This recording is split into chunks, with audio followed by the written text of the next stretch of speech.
কাটা কি হয়ে গেল? হ্যাঁ ভাতিজা, ঘাস কাটা হয়ে গেল। এই যে আটি বাঁধছি। কিভাবে আটি বাঁধো? এই যে ঘাস, এই যে কলার ইয়ের পরে দিয়ে আটি বেঁধে দেবো।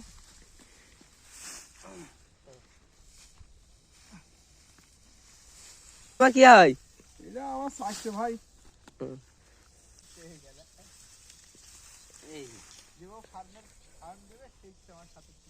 ঘাস কাটা হয়ে গেল।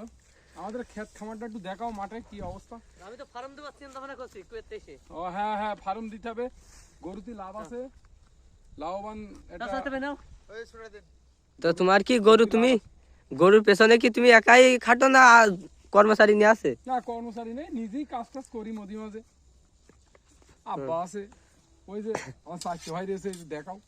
চাচা ভাই কুয়েত থাকে, কুয়েতে আসছে, উনি আবার গরুর খামার করবে। এটা গরুর খামাই করবে হ্যাঁ, কাকা? আমি আবার বাড়ি এসে গরু খাম করবো। কটা গরু কেনার ইচ্ছা আছে? এখন 20-25টা। একবার 20-25টা, বড় বড় পার্টি।